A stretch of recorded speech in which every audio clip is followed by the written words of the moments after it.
Hello guys, I have decided to cover the current stage of the World Championship. It's stage 5 and here you see the 4 remaining upper bracket groups.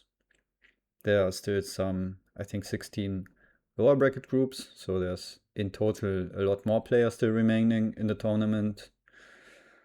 Yeah, but only 4 upper bracket groups. If you manage to proceed to the next upper bracket stage, there will only be one group, so only the winners of the groups stay in upper bracket, and the winner of that one is already in the finals. Skips one round, so to say. So it's already the trophy is already reachable, and the path to that is super easy, as we can see. Here you see the opponents. Yeah, not going to go into detail of all the groups. There are some well-known names in the community still spread across those, maybe notably A440. He won the last World Championship. Martin Pescher won one iteration. And yeah, most of those other names you probably have heard already if you follow the TTA scene. In my group, yeah, other than me, there's only bad players. So it's gonna be easy. The Wawrczyniec, rank 1 from Poland. Then there's Kushantri, Kaishantri, maybe? I guess it's French. Kushantri.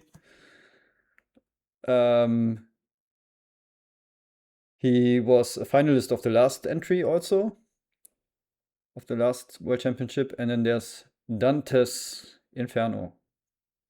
Or maybe it's Dantes Peak. Who knows? You see that I landed in the highest average Glico rating group. So yeah, I am the outstanding favorite to win it. But we will see what happens. Let's go to the game. Let's not record the entire game without actually switching the view. All right. Kushantri in first position. Wawrczyniec. I wonder, is the R silent? Or is it Wawrczyniec? Or is it maybe Wawrczyniec? Or is it Wawrczyniec? Who knows? Kushantri starts with Hammurabi. Could also take library, but thinks Hammurabi is that much better than all the other leaders. He would get one after that, but maybe only Alexander or Moses or Ashoka. Maybe not the best leaders. And then if you compare to Hammurabi, he's just too good. And he will get other wonders. Not that unlikely that Roman roads will just stay in the row and no one will pay 3 civil actions. But even if those wonders are gone, which is, again, maybe a bit unlikely, but not impossible, then we can take a look. Yeah, it would still be pyramids possible or Acropolis, and then that's yeah, mixed bag of skipping HA wonder. I would say the early Universitas is great, early Machu Picchu with extra civil action is great, and the other wonders are not maybe the best first wonder of the civilizations. Okay, so it's Hammurabi. Wawrczyniec takes library and urban growth. So says, okay, I will get one of the remaining leaders, and that wonder is just very good. A yellow on top.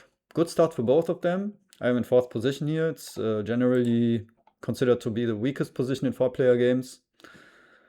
And yeah, the stats also reflect that. Especially the first position, it's actually like yeah, decreasing curve, monotonously decreasing function the win probability. Best in first, then second, then third, then fourth, and not that impactful. So not that close to each other even. It's like something like 30, 25, 20, 15 or so. That doesn't probably even add up to 100, but you get the idea. Okay. We see Aristotle being chosen here and frugality, and I am stuck with a very bad start, very bad's maybe exaggerated, but it's awkward. There's no good yellow card left on the one spot. And now I can I have the 4 civil actions, and what do?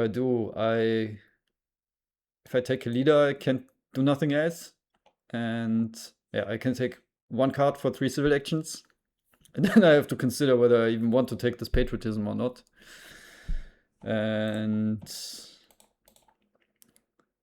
in the end, I actually decide to take Ashoka. And yeah, okay, that's an option I didn't even mention.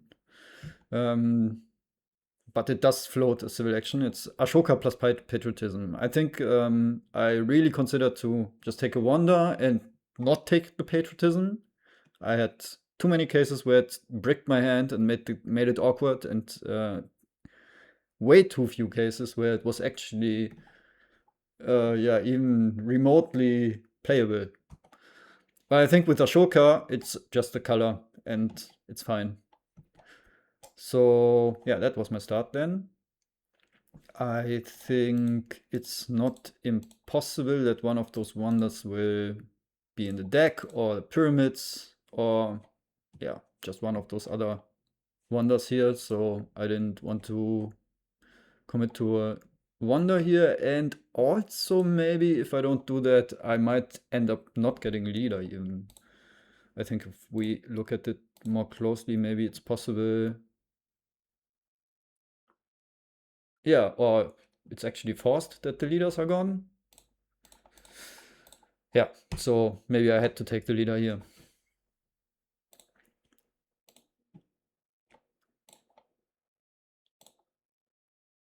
Kuchantri.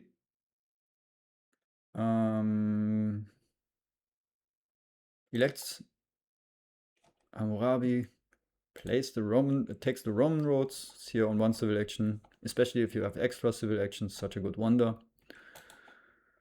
And does standard stuff. Populates, takes rich land. Then Ovchinich is left with Alex. He's not willing to build to pay an extra civil action. It's very understandable. And also the first H1 leader is already in the row. And there's also other good H1 leaders. So yeah, I always say playing this Alex and getting an early replacement leader that actually is good. I mean the leader, then the total package of that is awesome. You just have a yellow cube for 1 civil action, basically, and that's worth it. Yeah.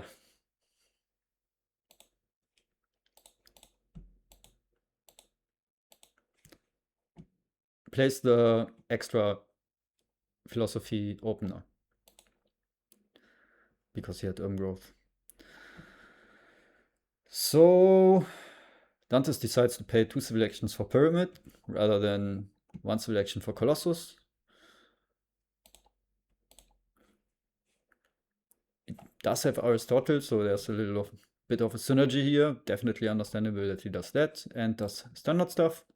And now I am stuck with the decision, do I take this Colossus or do I maybe, yeah, not take it and gamble for an early wonder here? And if we look at this, I already said it's maybe not the best lineup to skip a wonder if you have one available. So in the end, I decided to take it. I think the Colossus also has the argument that there's Suez Canal. And yeah, generally being the weakest in the 4th spot of a 4-player game can get punished quite heavily. So this extra strength is actually also not that irrelevant. So I'm actually not that unhappy with that Colossus. I think, by the way, it is not that unreasonable for the reasons that I told you. So, regarding the distribution of win percentages, and for the reason that my opponents are actually obviously, um, yeah, all extremely good players. It is not that unreasonable in regard of the tournament outcomes to not aim to win the game, but to actually aim to not lose it. So second place is a very good result, I would say, and that should be the goal. And that certainly includes, like, if it's possible to go for first, you do that, of course. But I think I did the mistake um, in some last iterations that I played too much on winning the game, and that doesn't have a very good expected value oftentimes, because winning, playing for the win, includes taking more risks. But yeah, on the meantime, being more exposed maybe to danger of actually losing it entirely, and even, yeah, not ending fourth but ending third. It gains you 1 point. Even that is a difference. I uh, got eliminated from the tournament, I think, more than once already, just with 1 point, maybe 2 points difference to the winner. So it does make a difference. So yeah, going for a solid game rather than a greedy game is the way to go. And that's what I'm trying to do. We draw Reign of Terror and Border Conflict, which is actually it's such a nice draw, because it enables, on the one hand, if the other guys are greedy, then you just seed that. And maybe even if you get fitting leader, there's not Nostradamus, but there might be like Chishka. And on the other hand, the maybe even more optimal situation is that you've seen already two of the worst ones already, strength events. Then it's a little more allowed to stay on the weaker side and play a little more greedy actually in the early game. Yeah, it's a huge difference if you get hit by uncertain borders. I don't know. Yeah, then even raiders, barbarians, and Reign of Terror and on uncertain borders, or just the others and not. One of those is playable, one of the others not playable. In a lot of cases. In most cases. Okay, so that's a good draw. Everything with green cards is good draws early on. And plus one tactic. That's optimal. You need one tactic and otherwise green cards. And yeah, of course, colonization cards at the right moment. Maybe I'm rephrasing. Please don't give me aggressions. Please don't let me draw aggressions. Use this. Kushatri pays 3 civil actions for an early monarchy, which is a very proper move, I would say. Especially with Hammurabi, he can set up a revolution if he wants to. And yeah, such an early monarchy is a pretty good boost, in my opinion. Builds a lab, can still populate, and like this, the revolution is set up. Wawrczyniec takes Da Vinci actually for 2, which is a bit interesting. It can just happen that he doesn't get access to alchemy. Then he is a bit forced to go for a printing press to get the science value out of Da Vinci. And if you don't get the science value out of Da Vinci, it's awful. It's super awful. Like, then it's yeah, it's really, really bad. Unless then you are lucky and get an early scientific method, but that's also, yeah, it's possible. But yeah, overall, I think it's understandable and reasonable that he does this, but it's also a bit risky, honestly. Because the other guys will see, yeah, okay, I can just take this alchemy away, and he's stuck with a leader that does nothing. Or he has to build a printing press, and building printing press in 4-player games, yeah, okay, there's Shakespeare, it's not unplayable.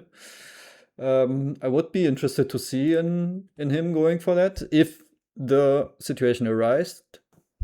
So yeah, let's see how that works out with the Da Vinci. I think a bit greedy, understandable. There's knights beside it, but yeah, I mean, he opens him up for a very good case. If he gets the alchemy, then he is super solid here. He goes to even 6 science income then, with 2 alchemies upgraded, is 5, and then the wonder 6 science, and then he's like extremely well set up for H2. So expected value-wise, this is very good. But it bears some risk. Dantes, yeah, you love to see it. Offers the open borders agreement to Avcinic. So, yeah, it's understandable. This guy has a monarchy already going. Maybe he doesn't. And Hammurabi, he still benefits the most from this wonder. And then I have a Colossus. I think arguably it's still maybe better to give it to the fourth player for the reasons of winning chance distribution that I mentioned. But it's a very understandable that he gave it offered here to Vavcinic. So, some small considerations are left maybe to offer when you think about who do you give this pact. A player that sits in front of you benefits from the pact 1 turn less because his turn is already over. But the player behind you has the upside in colonization battles. So, yeah, if colonies get revealed, let's say on his turn, then I can't really bid that well. Because if I lose a little bit of strength, he has the open borders on me, right?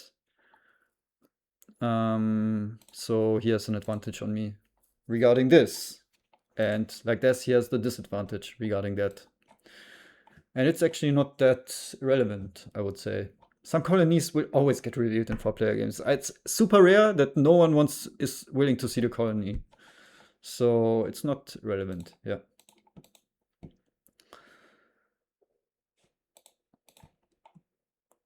Builds a lab. Increased population takes the irrigation for 1. 2 people already didn't pay 2 civilizations for knights. It's like I'm playing with a reasonable human beings that don't, that, you know, they just want to play the game of Through the Ages and build a civilization and not 100 knights. So, is this questionable? Maybe. But I decided to spend 3 civil actions for alchemy here. So there is a Code of Laws available on 2 civil actions, or even like breakthrough or knights.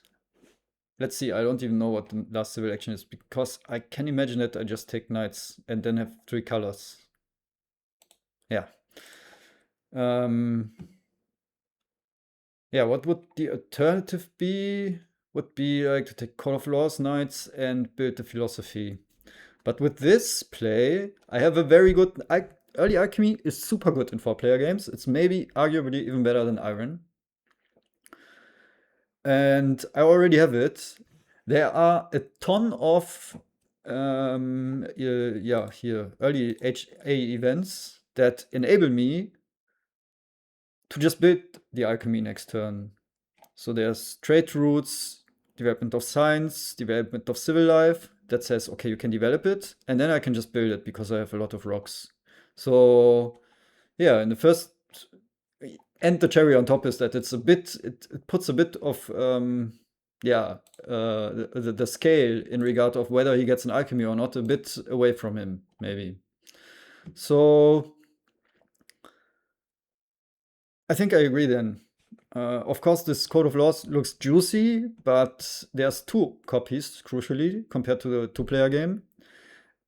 And like this, I will actually have the science to develop it if I get the second copy, and or knights. And not taking these knights, I think, is super greedy. So yeah, I think this is actually the turn. We have Ashoka enabled also with this. I briefly mentioned it, but it obviously feels super good. this extra rock income, food income. We draw even another strength event and a colony, which is nice. With the Colossus, I will arguably be in a very good spot to contest colonies. So we said there's a Suez Canal, so it's not actually, or it's actually valuable to be able to contest them. And it just gives the colonization bonus and crucially, maybe even more important, the card draw starting H2.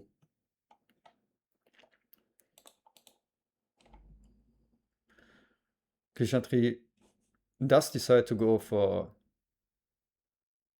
the revolution and can still take irrigation thanks to Hammurabi didn't have to solve corruption issues.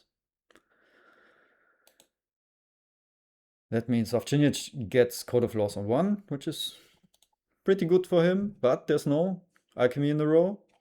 Maybe arguably also even good for him, because if it dropped now here on 3 civil actions, he would probably have to spend those 3 civil actions, and like this he gets to take Code of Laws and Breakthrough for 1 civil action, which sounds also kind of illegal. And on top, even the bread and silk is highly valued by most players. I always look at this and then I say, yeah, okay, it is good value.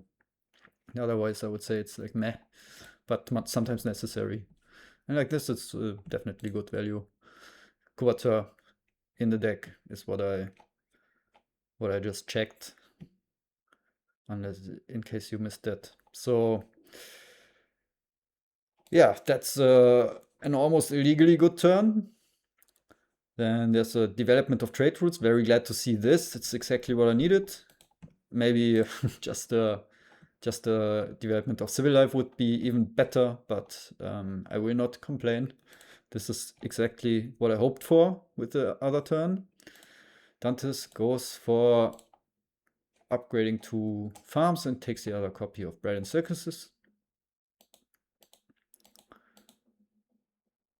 And here I do have the turn available. I don't want to seed because I think maybe it's a bit early to commit to this. Maybe I have some corruption issues if I actually reveal resources. Because it's already, like this, awkward to solve corruption. Then I would have to, if I, for example, or I don't actually know if I reveal rocks. No, if I reveal food, then I will have to build a warrior now, and that would be awful, I think. You still want to draw a tactic before you decide on what to build here. And if you, for example, draw a heavy cavalry, then you want to play that heavy cavalry and not build a warrior here. So yeah, the strength events I like to keep in hand for now, definitely. And it's also, maybe a bit early to think I'm in a good spot to win this developed territory. You have to be a bit cautious with that. So all reasons combined, I don't see it. Draw the good harvest and the raid. But I think the moment I draw 1 colonization card at least, I will gladly put that in. And before, it's a bit questionable because we have this extra colonization value that I get from the Colossus is already less probably than the extra MA that they all have. I have to say, it feels so bad to play a high stakes game against this. Enough of crying with that, but I wanted to point it out. It feels so bad, so unfair, really. So, like, okay, thank you, Lada, thank you. Okay, we see the Rome roads being finished. Breakthrough, Richland, that's the turn, great turn. Doesn't bother with Swordsman on for 2 civil actions. I think always if you have some extra MA, you can be a lot more greedy, and no one looks like yeah, being like overly set up to go full military mode within the next 2 turns. So yeah, I don't think he has to spend two civil actions here for a red card and can just go for the very efficient turn. Totally agreed. Avcinic has the alchemy available for 3 now. Now it's interesting if he takes that, because there's an issue if he does that. He has corruption of Megadeth here. He can dodge the corruption of Megadeth, but is still the normal corruption, and then it becomes very expensive to do that. So it's interesting to see whether he does that. First of all, he seeds, maybe in hope of revealing a impact of what is it called? Development of civil life. Maybe then he has better options to actually dodge the corruption.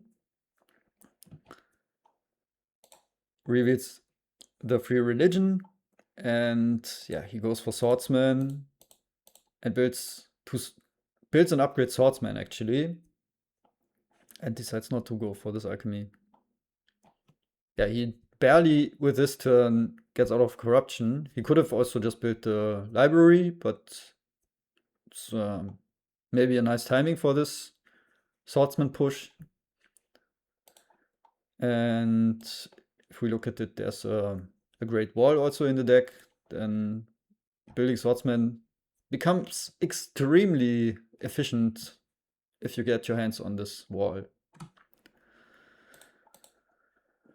Also has a Legion tactic. That is obviously also a reason to build some swordsmen and apply some pressure soon. You can go to then 8 strength next turn, and that's always, even especially with the extra MA, 3 MA going to 8 strength, then the other guys have to react to that, especially him with the open borders. Especially Dantes. Or it will result in Dantes Inferno, probably. Okay, I will maybe only do that wordplay 1 or 2 times more this video. Development of settlement is revealed, and he goes for Jeanne d'Arc. After the free religion, feels good.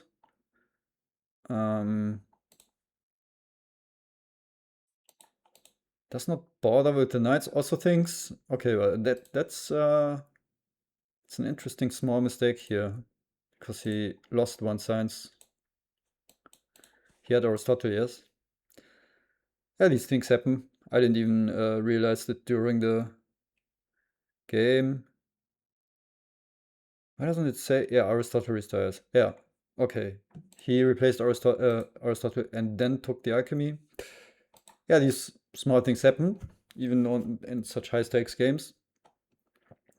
And yeah, it is what it is. It happens to me also. And the choice of going for her is very understandable. We have just discussed his strength potential next turn, and he needs to do something about that. And then he also recognizes he is actually a bit greedy here, not taking those knights maybe.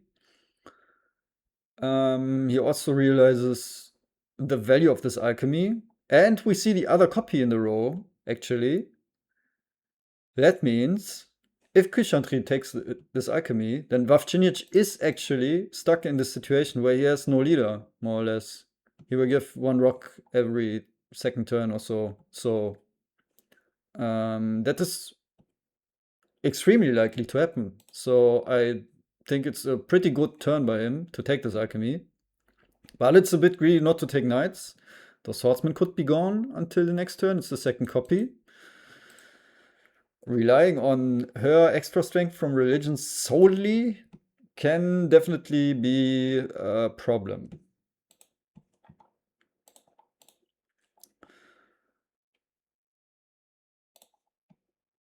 So here I have Saladin available for 1 civil action, so I will go for him. I already only got 1 rock from Ashoka last turn, but I think his value was super good. Pretty happy with Ashoka here. But Saladin is just so solid that I go for him. And then here I have maybe a somewhat interesting decision is whether to take this iron or not. And in the end, I decided that I want to be more efficient with my civil actions. The thing is, I already have still two projects here that are pretty valuable, and that is finishing the Wonder, which will be necessary very soon. Looking at his strength push, possible strength push, and also I still want to upgrade one of those. Then there's this urban growth lying here. And then just in the sum of things, I thought it is more coherent for my own civilization to build this wonder and just take this urban growth. And then there's still two other copies of iron left. And being left out of iron is not the end of the world in a 4-player game, because a decent cold timing is actually a very good thing. So in the sum of things, I decided, okay, taking this iron, it feels a bit bad, because then it's awkward to get out of corruption, or I don't actually know. Yeah, after taking Saladin, I can't finish the wonder. I have to upgrade this, or populate and build a warrior or something. I don't even know. It didn't feel right. So I decided to do this. And I actually agree with myself. But there's a problem. Like this, I have to hope that Kushantri is a reasonable person and still takes this alchemy. He will have to pay 2 civil actions for him. So I thought he has still just an amazing turn here by denying Vavchinich the alchemy and taking it for himself and upgrading it. And then taking iron in hand or something. Is just amazing. If I took the iron, then it would definitely be the turn. And like this, he has another amazing turn, which is just taking iron and upgrading it. But even if he does that, he can still do that and take the alchemy in hand. So in the end, I was very, very sad to see what happened now. And I think that is honestly, a mistake, just a mistake. So there's a principle underlying his decision here, is that playing for denies in a 4-player game cannot be optimal, because optimizing your own civilization is generally just the better approach, because if you play against one player, you lose out against the other two players, right? So paying a real cost, I would say, to just cut a card from another player is always awful. It's really awful. So that is the guise under which he decided to do this turn. He upgrades iron 3 times and takes knights.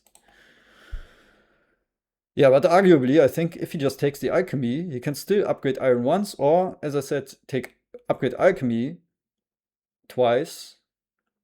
Still take knights. He will get some out of corruption somehow. Or maybe I was a bit too sloppy and still am a bit too sloppy and disregard that it is a bit expensive in the sense that avoiding corruption then becomes a bit tricky. Yeah, but I don't want to calculate that now. I thought I did in the World Championship, and then it was like, okay, maybe you have to build a warrior or something. Maybe you don't take the iron, but it is so absolutely illegal. What happens here is that that Vavchinich gets this alchemy on one civil action when the difference is night and worlds, like universe and hell, getting this or not. So yeah, a bit, I don't know. I was super unhappy also then in hindsight with my decision not to take the iron, because if I take the iron, I control it more or less to happen that the alchemy gets taken by Kushantri.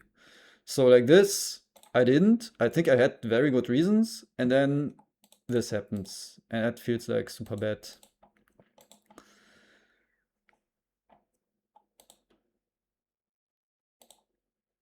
Vavchinich Very surprisingly, he takes alchemy. First civil action is that.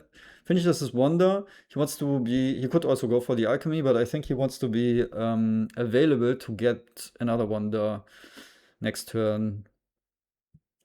If the situation arises.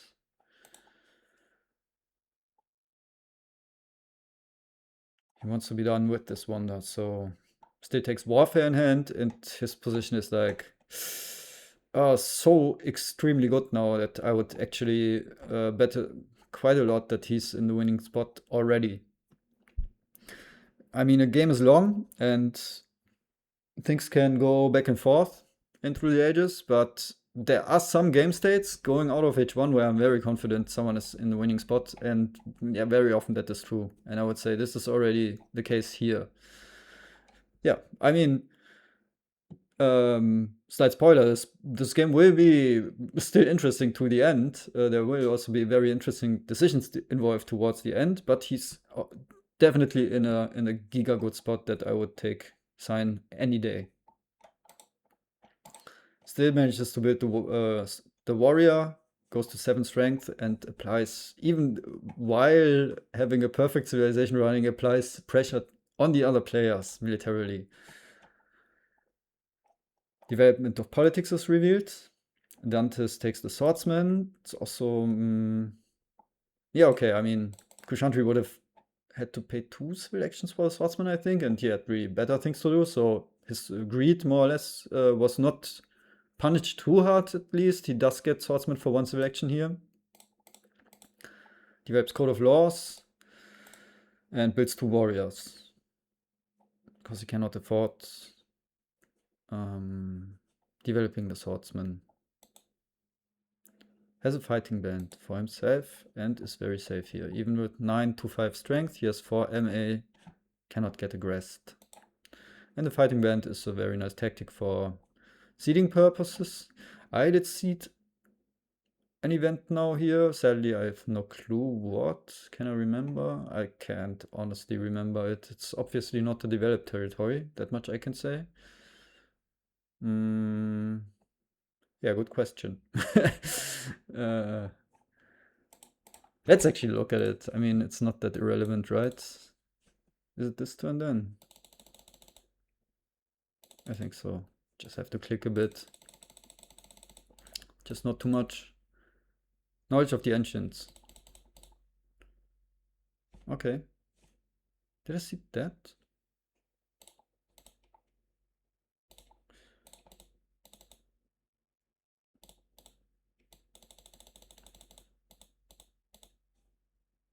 No, actually the Reign of Terror. Oh, okay, yeah. I am now confident that I'm not gonna lose that event and will set up in a way where I make that more or less certain, I guess. Yeah. I actually do use the Patriotism A. Kinda aligns quite nicely here. Build the Knight, take a Theocracy, and I actually don't set up in a way where I'm never losing this. I'm just gambling a bit, but I think it's a reasonable gamble. So there's a chance that Kushantri gets stronger, and it's very likely because he already has set up this phalanx. So he can see it get stronger, and then there's possibly 2 out of 5, so a 40% chance that I lose this Reign of Terror actually. But for that also he has to seed first of all, and then they also have to seed, so it's strictly less than 40%. And starting the next turn, or actually maybe I'm even willing to take strength here because I might be setting up for the revolution anyway. Yeah? Is that what happens? Yeah, yeah. Okay. Okay. I'm more reasonable after all than I remember. Could have been a gamble, but I think, okay, I can just be on the safe side here, and then I will just go in most cases just for the revolution of the theocracy. And yeah, the theocracy pick is I have Saladin, so I have a 5th civil action, and theocracy, if we look at the other players, they can get quite strong. And it gives me a third MA, so I can play this colonization game a bit better. And actually, with the heavy cavalry here, if H2 starts and I draw an early H2 war, then I'm super strong. I can go to some absurd strength actually for the H2 flip, and if I find a war there, I can just really, really hurt someone. So overall, I'm very happy actually with this theocracy pick. And this strength just then I'm on the safe side, not losing the Reign of Terror. Development of Warfare is revealed. It's a bit sad to see. Out of the remaining events that were there, it's by far the worst for me. I'm not planning to build a warrior, and there were some events that would have helped me quite a lot, and this one helps actually all of them. Can just take them. Did I miss out on? No. Did I build this religion? Or did I get it for free? I guess I got it for free. Maybe confusing it with another game. Sometimes you miss out on it. It's not the end of the world, but it definitely is something and feels very, very bad.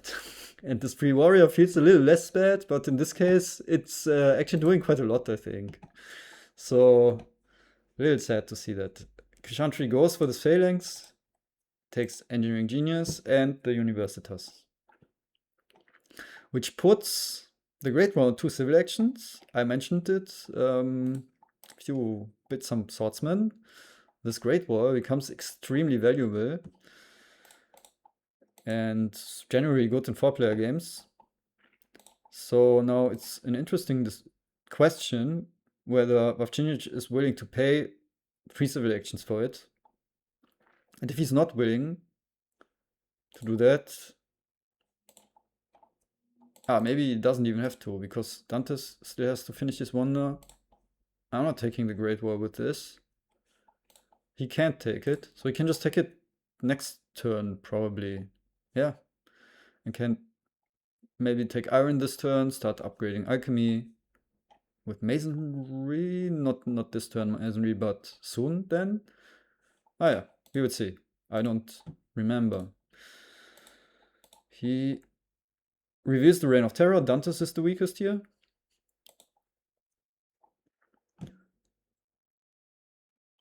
And yeah, right now in my mind, a question gets raised that I have to remember to discuss a bit later in detail, is actually how good an event like Reign of Terror is actually for oneself.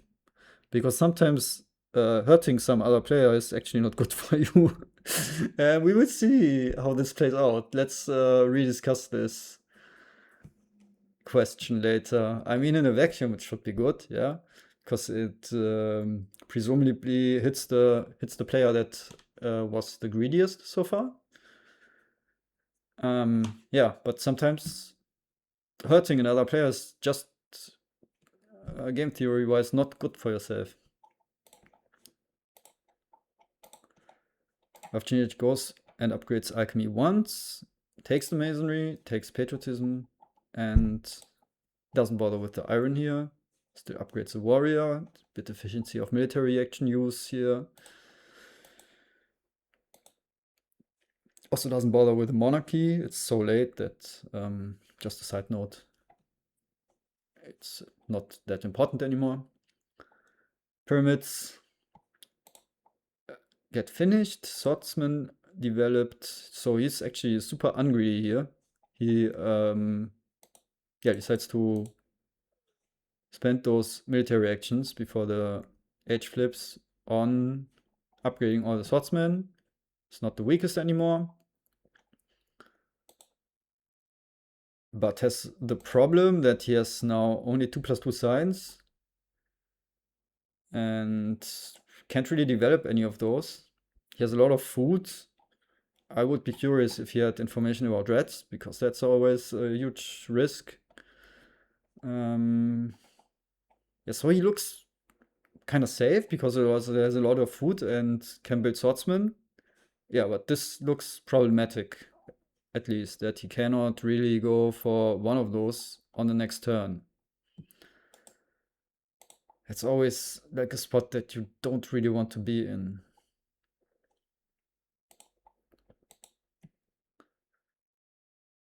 And in that situation, actually, I just realized, yeah, you did take iron, right? So why not take monarchy, for example? Then at least you have an option for a revolution. Let's say in many cases you won't have anything to do the next 2 turns, and then like this you can at least yeah, you pay something for having the option to just setting up a turn where you can at least yeah, get something for it becomes very efficient. I can't explain it now better if you're on solo sides to revolution something like a monarchy. Of course, the dream is then revolutioning the republic, which is a lot better then, but the monarchy is just here. So the opportunity cost to take it is, I think, a lot better than this iron that's a bit questionable when you can actually do that. He would need access to maybe some science events. Maybe he has knowledge of some scientific breakthrough. The knowledge of the ancients I didn't see. I think. Don't sue me if I did. I think there's only one event, and we checked what that was. I don't know. The Reign of Terror has already been read. Yeah, can be that it's a bit later in the deck that I actually went for this knowledge of the ancients, but I'm not certain. Yeah, but he has no knowledge of that, then it's only scientific breakthrough, and that's actually not the event he really wants to seed. So against this, yeah, uncertain borders is revealed, and Chantry is the weakest player. Of Chinese is the strongest. So yeah, going for this Saladin strength already did pay out great time actually. I go for the mentioned revolution and build a knight. And Chantry, and I do draw 3 cards, which I'm not too happy with. It's Prosperity, Crime Wave, and an Aggression. They are pretty impactless, I would say. I probably very likely ceded the developed territory here. Yeah, it's not very happy because here you really want to draw either the war that I mentioned. With 1 more knight, I go to 14 strength. And that is rough to defend, 14 strength at the end, start of H2. So a war over territory, war over technology, they both are extremely impactful if you draw them. The aggression does more or less nothing. It can be an option maybe within 2 or 3 terms, but definitely not now. And then there's like events that are a little, yeah, doesn't matter. They don't matter too much. And most of us, or maybe not drawing colony cards is a bit unlucky. So overall, I only have drawn 1 of those in H1, and then 0 here. And then I'm not very well set up for colonies, and I only know of my colony back here. But as I said, in these 4-player games, people really like to, or someone is always in a good spot to go for colonies, and then they will seed them. It's more or less always happens. Chantry goes for Shishka, but doesn't even find time to elect him because he does want to finish the wonder. And what was the other ones?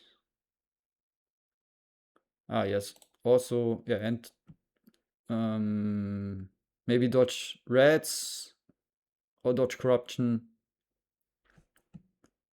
So he populates instead of electing Chishka, who wouldn't do that much now. He would just give 1 civil action, one culture income. And the MA is a bit irrelevant. Vast territory got revealed, and then it's, yeah, actually pretty sad because I don't have colonization cards to bid on this, and Wawczyniec gets this for 5. And I was very curious to see then if he has to at least bid 2 units, so swordsman and warrior. If we check at my bid, look at my bid, I actually was willing to bid a knight, a warrior, and a card, which is 5. Yeah, 2, 3, 4, 5. Maybe, arguably, even bidding 2 knights is worth it, but the other case would have been so much nicer. Yeah, but yeah, this vast territory timing is extremely good, and maybe you should argue that you could argue that bidding 2 of those could be even worth it, but it's also pretty costly. I don't have iron, right? So yeah, not really realistic. Even this was a bit like greedy, and I thought the main reason of bidding that high is to make him pay at least. Even this would, yeah, delay my 3 knight setup. It would be worth it, but it's like not brain dead worth it to bid those 2 units. Yeah, like this he gets it, and he did have to send 2 units at least. He has 2 cards and swordsman and warrior, and he does take the Great Wall. He does take it without good rock income. Although with the good science income, he has some extra rocks thanks to Da Vinci. It's then more or less 1 rock per turn. Maybe even a bit more. If we look at the prices here, of the price tags of the technologies, then it's even a little more than 1 rock per turn maybe. So still takes it. Populates, does have to get out of corruption, has patriotism available to rebuild the swordsman. He does even rebuild 2 swordsmen. So like this, now 7, he can actually finish it if he wants to, yeah? He develops 2 cards and has 9 rocks to finish it. If he wants to do that, he can do that. Barbarians are revealed, and Dantes dodges this. Builds a religion, gives an extra strength, dodges some possible nasty strength events. He has, interestingly, Bright Insects in hand and plays this. Takes Richland, another Richland for 3. Yeah, I don't know.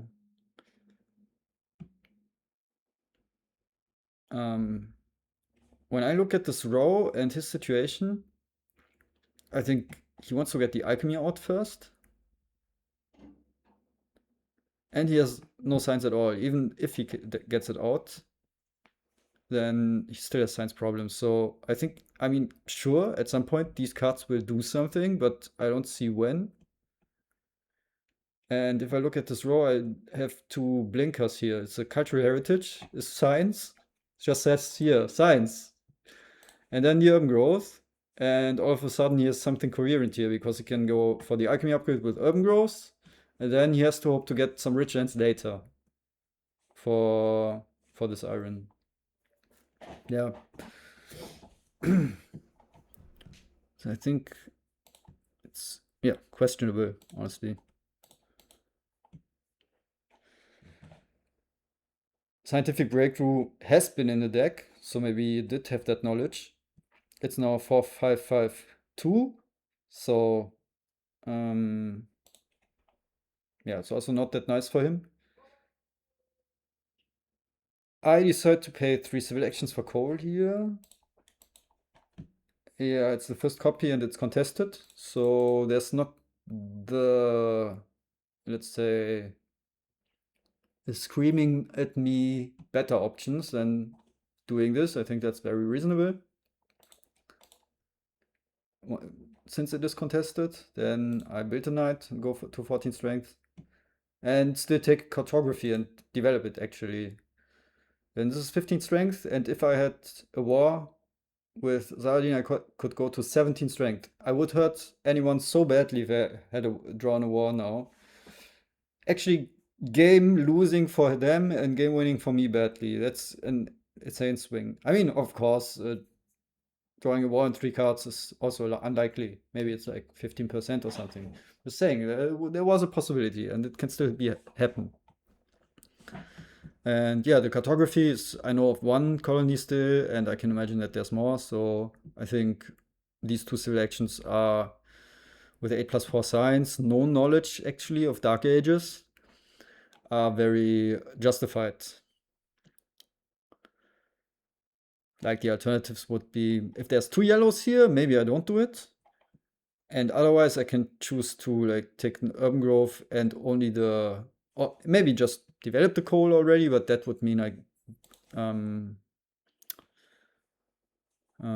I don't know. Maybe there's some more efficient turns available, but I do think this cartography has value here. Maybe arguably need even to take the cannons, but I don't know how to build cannons within the next 4 turns, so I don't think that's something. I have this tactic now. This can actually in some cases be your tactic for the rest of the game. So yeah. Do draw a vast territory here, which is nice. There's also Suez Cannon in the deck. Kushantri Lex Shishka, and that was a very short Shishka appearance here. He instantly goes for Nobel, which is a very good option here. Elevates him to 7 science income. The 2 strength do something immediately. And he upgrades food.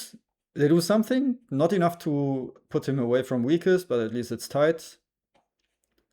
And he has a very good science income now. Started to fix his food. Late irrigation. I mean, he doesn't really have better options for a turn, but it's not really what you dream of to start building, upgrading irrigations now this late. But maybe it is what he had to do. Rebellion gets revealed, and Kushantri does have 1 discontent worker. Vavchinjach gets the very timely Conmon drop here, so within the first 2 turns of H2, and yeah, this means even more obviously as his position is insanely good. Means he can't finish the yeah, he can. No. Wait, what happened here? Yeah, because he still built a swordsman. I didn't even realize that. He couldn't even finish that. That was no option. But okay, it will happen at some point. Maybe next turn. He can still develop masonry, upgrade a lab, and populate, gets out of corruption. Yeah, this is a position I would take. I mean, I also like my position actually. I think it's also decent. Honestly, I feel like I can compete in this game, even against this. Even against this, I feel like okay, he is ahead a bit, but it's not like it's absolutely won for him. Not at all. He also has a decent position. It's a bit awkward. He really desperately needs a wonder, but it will be yeah, not cheap for him selection wise. He already has 2 wonders, so more than that, maybe he needs a justice system so he can alleviate his corruption issues now. Yeah, he doesn't have the best turns available here, but he has a lot of science, and wonder drops can elevate his position a lot. So yeah, and Dante's position is, there were some frictionless turns here, right? So I think that hurt his position a lot. And in theory and generally, with a lot of civil actions here, a lot of military actions, it's not that bad even. But it could be way better, I think. So yeah, that's Virginia's turns and a small position summary. Dantes goes for the inhabited territory. Goes for it, reveals the inhabited territory. That's an event, and I still didn't really draw any colonization cards, sadly. and I'm not really willing to bid more than a unit here. I think what did that mean? 5. 5 was maybe a mistake. Because 5 is only a warrior. That was the bit that I dreamed would happen.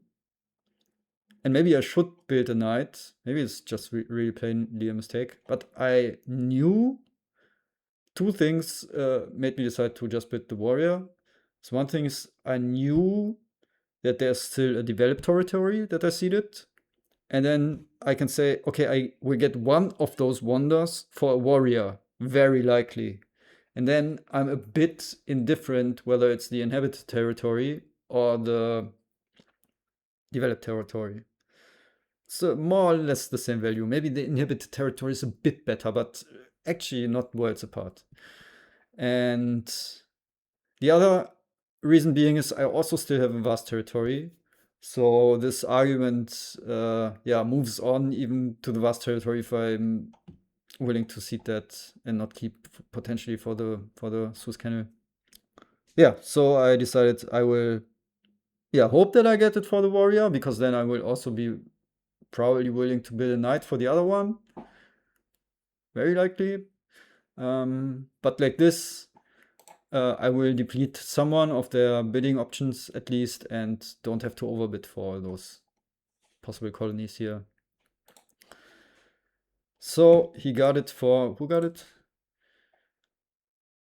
This bid wins. Dantes got it for 5 and he sends 2 swordsmen. Yeah, so he does have to bid a lot actually for that. And it's also, again, I'm not meaning to hate on him at all. I have utmost respect before all of these high level to the edges players, as you have heard in the intro, which is obviously my kind of a joke, my attempt of humor.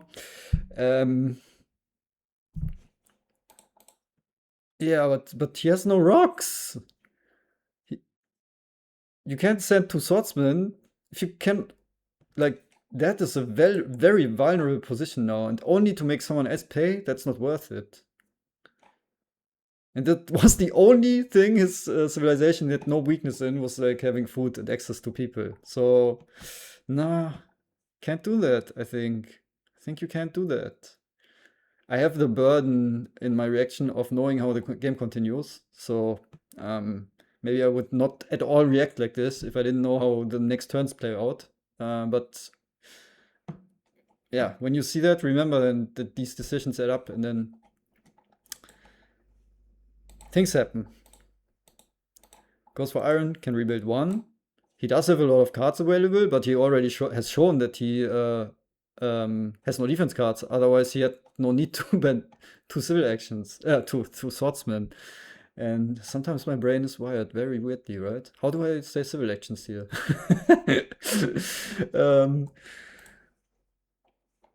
Is to ban 2 swordsmen. That means he doesn't have defense cards. He has a open borders agreement here. That's 12 to 7. So he has to draw one. And I know that I have a free aggression, probably, if I have an aggression, so.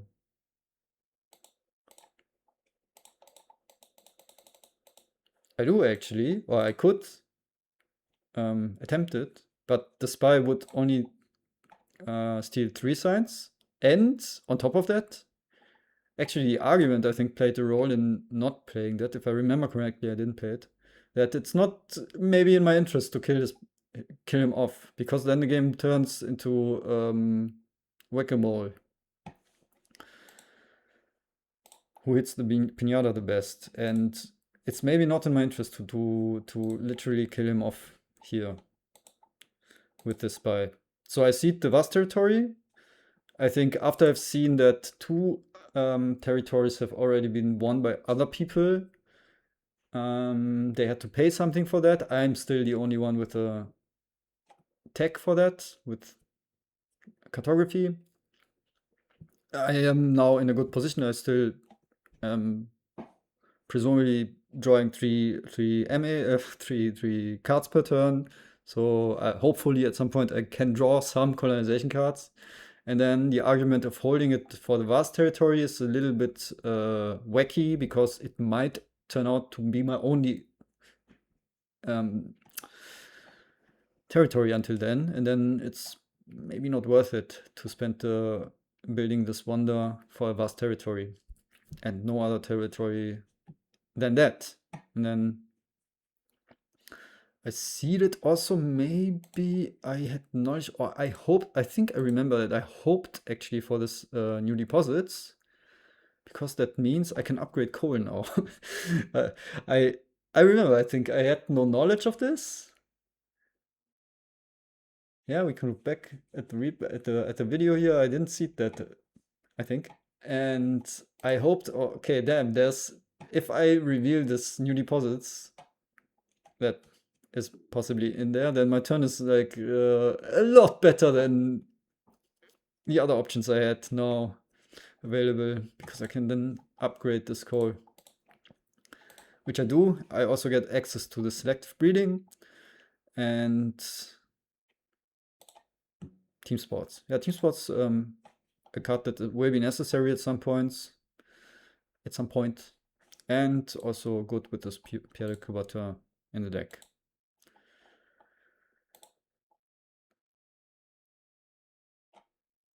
All those urban groves don't do a lot. It's a bit sad to see this navigation here, because it does look like Kuchantri will probably just go for that. He has a lot of signs.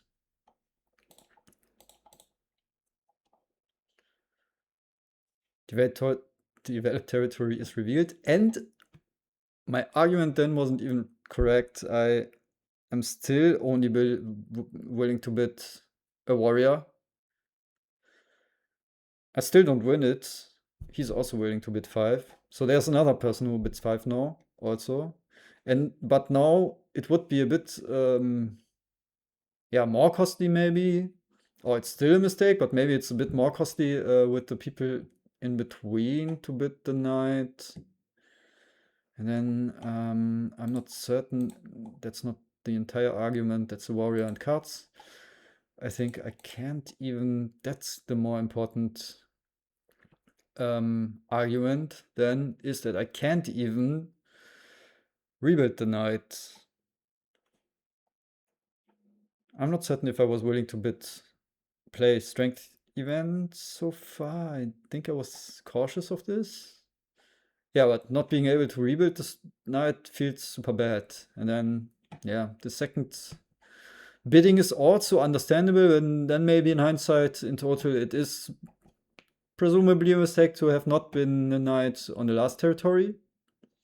Yeah, those things have very big consequences, as we see. So my entire setup is actually a setup that makes it kind of likely that I win colonies, and I didn't win one. And maybe I just underbid those two, especially the inhabited, maybe then with the knight. Yeah, but if I did win it, then I wouldn't have this coal here. I mean, the inhabited, right? Because I would have very likely decided that it's necessary to rebuild this. Or it's also desirable, maybe, to rebuild this.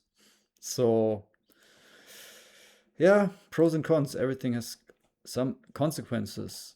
Kshatriya takes riflemen and upgrades them twice, cannot fix corruptions even with this, because he was hit by the rebellion, and doesn't take the navigation, actually. Which then means, yeah, very likely he will take it. He already has everything he wants, he ever dreamed of in a Through the Ages game, and then this navigation in such a game is just a cherry on top. He has 6 signs income. So he declares the war of a territory to Dantes. So he did draw one. And yeah, goes for this navigation, some extra strength, finishes the war at 16 strength. And this is a war that Dantes can't defend. It's 18 strength.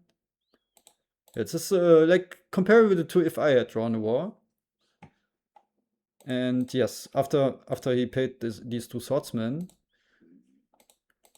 on 3 rock income. Okay, now he has 8.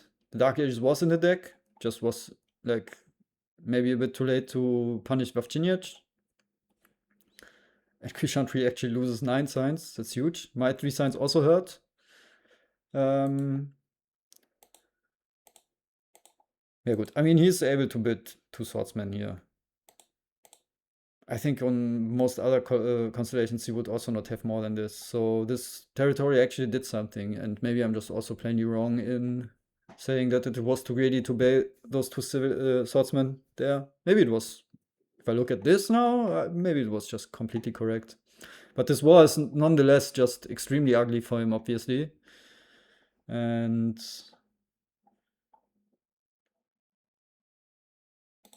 yeah.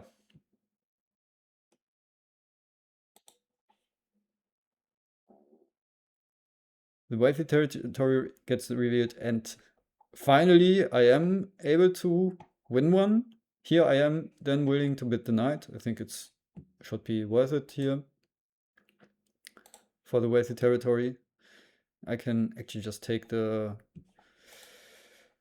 railroad, so I can cheat even more strength, hope even more that I might also draw a war. And it is very synergistic with the coal. I'm really happy with this.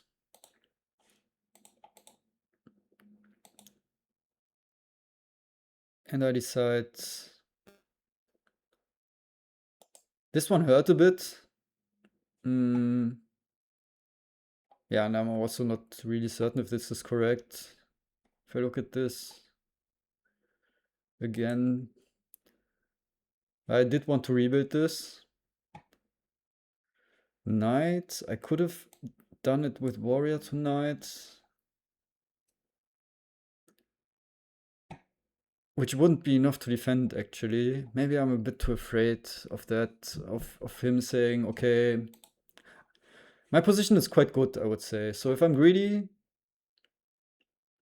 yeah, yeah, it comes back for me step by step. So if I do warrior tonight, if I rebuild that, I'm at 14 strength, and I have shown that I have no defense cards in hand.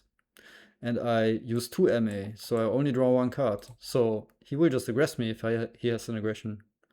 I would do that 100%. I would look at this table and say, okay, he has shown me that the likelihood of this aggression going through is extremely high, and this position is actually competitive. Definitely more than this position, and maybe arguably even more than this position. So I would always play the aggression on me here. So that wasn't really an option. I had to do it like this. Or say, okay, I will just risk taking 1 aggression, but I don't think I like that.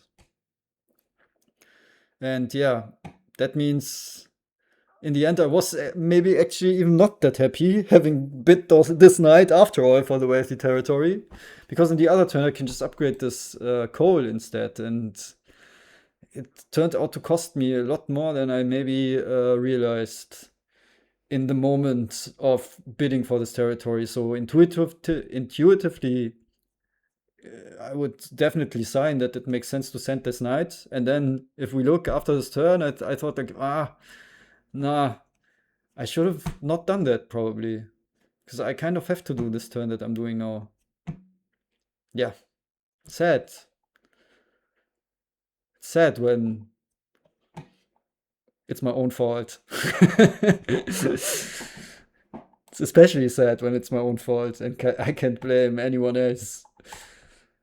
That you have. I mean, yeah, it's still okay, right? I'm at 17 plus 4. I can finish this wonder next turn. I will have good rock income. I will be able to fix food income at some point. There is a card I was hoping maybe to get earlier. It's Justice System, and it's not showing up here. That is a bit sad. That I can blame on luck. But maybe I also didn't have enough science maybe until just now to actually develop it. Kshatri does finally get a wonder where he can dump some of his rocks, and that's actually one of the best options maybe right now, or yeah, the best option, because it's the only one that he can take and build. And those yeah, yellow cubes are extremely helpful for him. And of Chinyach, on top of the draw of war over territory, you also draw the war of attack and declares it on me, which is a bit sad, obviously very sad. He has this this wall swordsman stuff going on, can still develop a warfare and goes 25 strength. It's a really ugly strength amount here. So towards the end of H2 or mid H2. And it's all on point here. And yeah, I can't really win the war. I also don't lose it that hard, but it's enough that it hurts. And it's maybe a somewhat interesting decision to declare it on me. I would say it's actually from the reasoning that I just said, that my position looks the most competitive of those positions. So he decides to declare the war on me. Because if we did, yeah, okay, I mean, yeah, he's honestly more or less out of the game already. Yeah, almost. Like, it's not entirely true, but yeah, he's far away from Virginia's position, and yeah, he might actually have a classical army, so he can go to 15 plus 5, 20 strength or something. Yeah, something like me, but maybe in total his position is a bit. And these are actually a bit comparable because this amount of science is actually very strong, I would say. So yeah, he decides to do it on me. Yeah, I mean, I'm say discussing this because he knows I can, or I will go to 20 and possibly 22 strength with Saladin with a turn that I want to do anyway. So he only has a chance of going to something like 20 in the same ballpark with the correct tactic. Yeah, I was the target of that war. I was not very happy with that. Obviously, gets all the cards that he can wish for. Dantes reveals the crime wave. I might have seeded that. Yeah, it was a card that I've drawn earlier on. That was also maybe part of the consideration here. Not wanting to be one of the two weakest. Yeah, it's minor consideration. I think losing an aggression here definitely can hurt more than this crime wave. Gets to upgrade the alchemies. 0 plus 6 rocks. Does take Theresa and elects her, so he can actually, he does have some rocks to build some military. Like this, he has actually quite some rocks. And if he has the right tactics, also enough science. So in the end, yeah, he manages to create a position where it's not even that yeah, open for war at least, but he's open, very open, obviously. I mean, okay, it's also just an insane strength here, 25. It's not, if we look at this picture, it's not like he's giga greedy or something. He has a reasonable 4 swordsman, and that is a reasonable normal 10 strength, and he's at 25, okay? So we all kind of managed to, or we both kind of managed, but I didn't draw the payoff. I just didn't draw the payoff for it. Did manage to get a lot of strength here, and he's at a normal 10 strength, and he can just not defend aggressions now. He has to live with that. And I actually tried the NX here because I know some rounds ago he had no defense cards available, so he had to have drawn it, and it would have been extremely good for me. And it doesn't change the fact that he can aggress him no matter what, and he can also still defend versus Kushantri. So I think that risk is reasonable, or that attempt is reasonable. And also I had no events to play, so yeah, would have been nice to win that. Didn't do it. The end of H2 is approaching. And I just take Catherine in hand. I can't imagine that I play her already, but yeah, Shakespeare won't do anything, and Watt is also not doing that much anymore. I'm also not getting him. He will be played by Vavciniec, that's certain. So can't pay the 3 civil actions, but I think it would probably also not be worth it anymore. I mean, yeah, if he was here on 1 civil action, I would still do it over Catherine. Yeah, but like this, I need an option for a leader.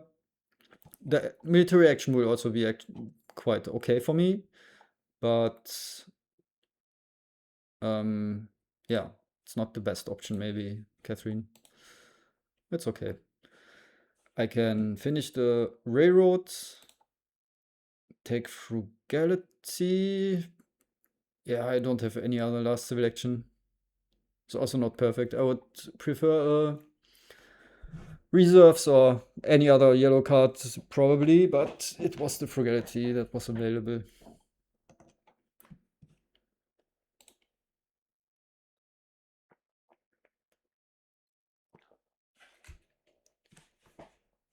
Join arms industry. Kushantri reveals rats, what is very not nice for for himself and for Dantes maybe. Also for me maybe. It's not so nice. There will be some issues here when the age flips.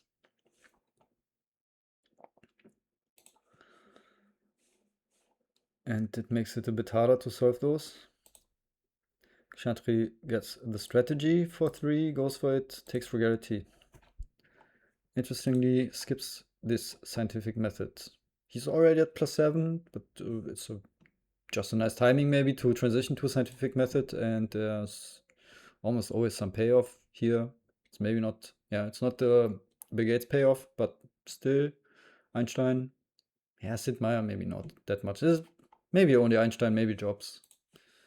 But also maybe understandable that he doesn't want to do that. He is on +7 science and has some stockpile. Knows that the dark ages are out. I lose those. This science, and that actually hurts a lot because I still need, and he goes obviously for plunder here on Dantes, obviously for an aggression, and which is the plunder. Yeah, and the science hurts a lot. We see this justice system coming. I kind of need that still. I still need to get selective breeding. I did take journalism at some point in the end, actually as a science option. And maybe if the game goes into a civil direction, I also have that option. It's a greedy option. I think scientific method.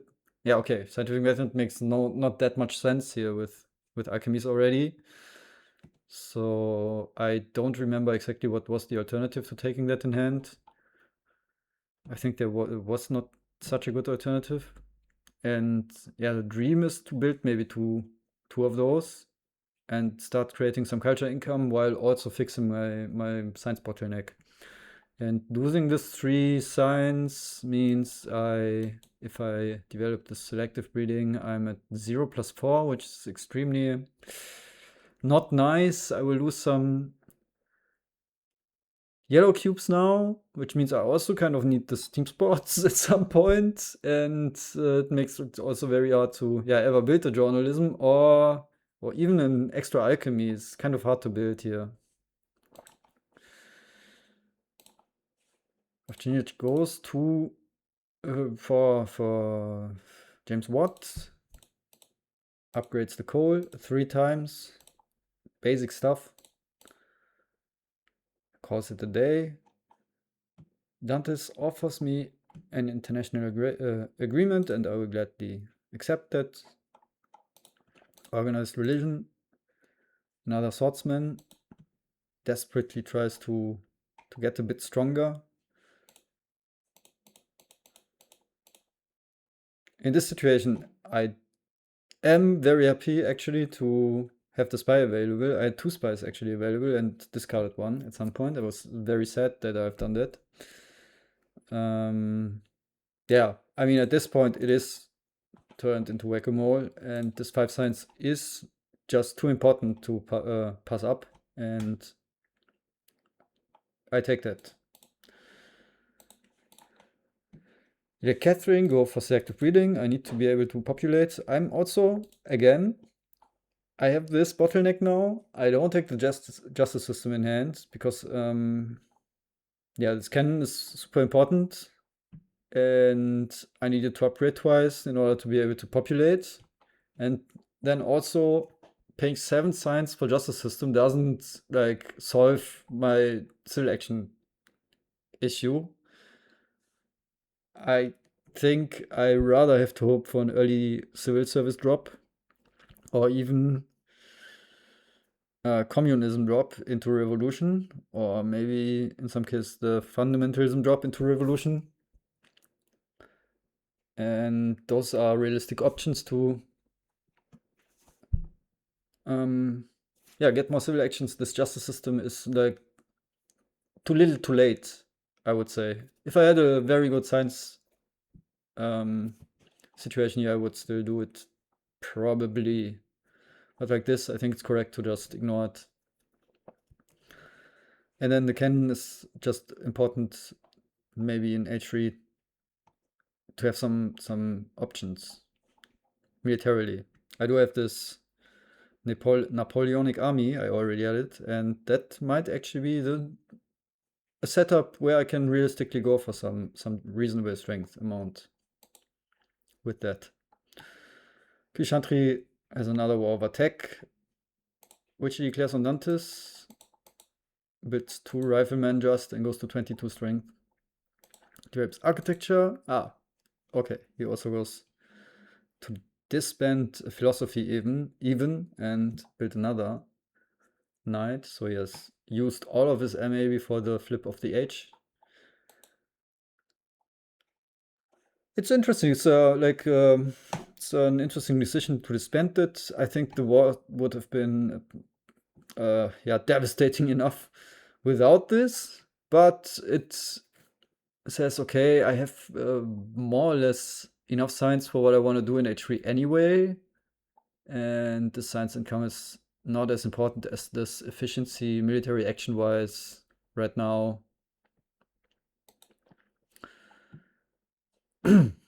Wawczyniec gets an infiltrate on Dantes, which is, for him maybe only 6 science, but it's obviously even more devastating for Dantes.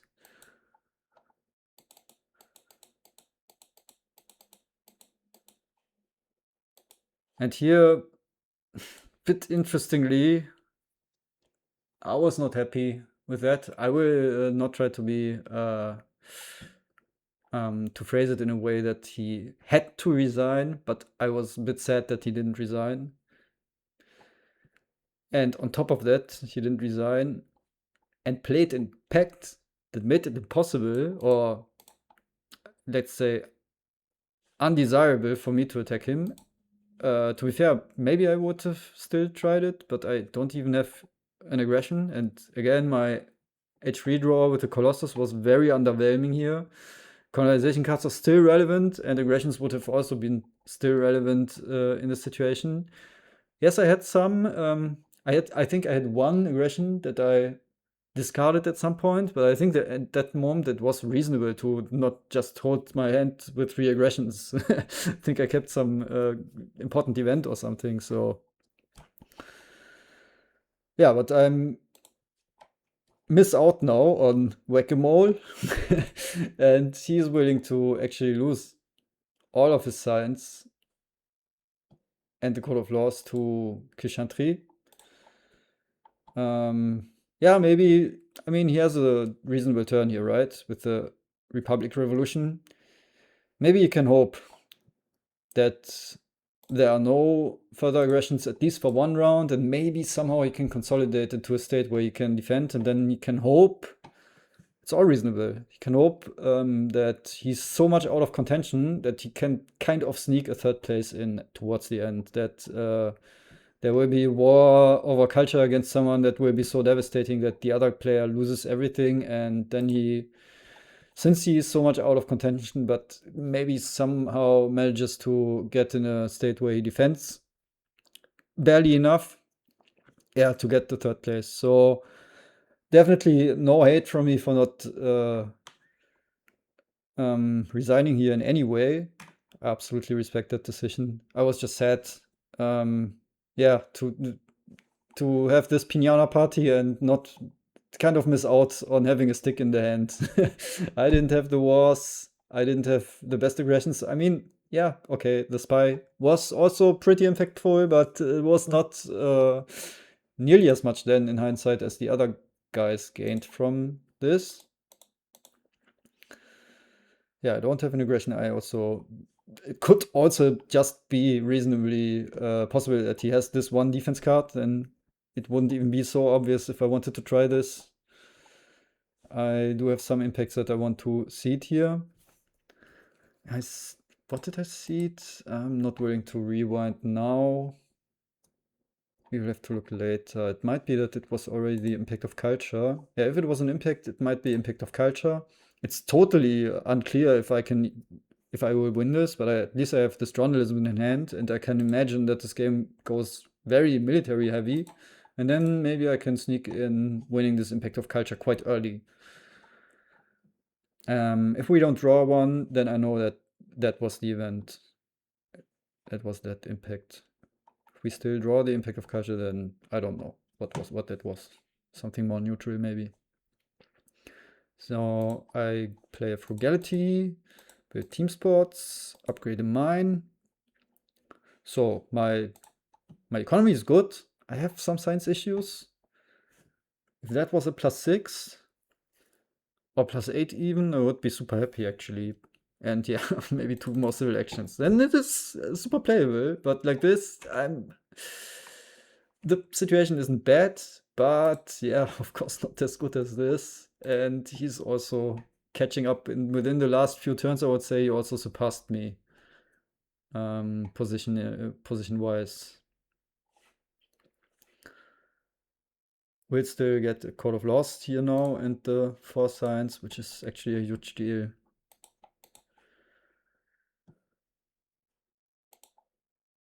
And a raid on top, which is also a huge deal.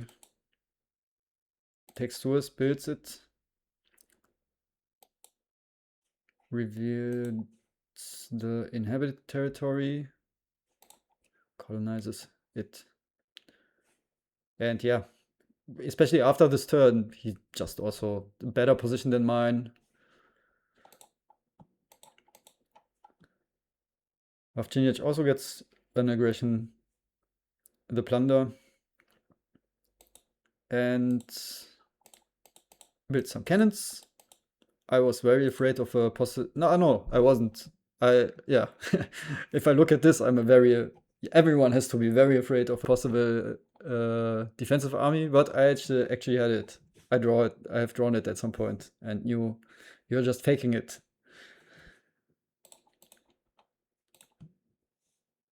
And here Dantes does resign.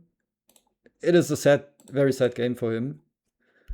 Yeah, it feels bad. I think at some points I pointed maybe out, but actually biased from knowing how the game turns out. Some presumably slightly greedy decisions, but I would say it wasn't totally like he wasn't outworldedly greedy or something. It's just some games it just turn out in a way where you can't do anything about it, and he couldn't. So I actually feel with him. These games happen. I mean, it's really some absurd strength push here, and somehow he wasn't in a position to defend it. Yeah, he does resign then,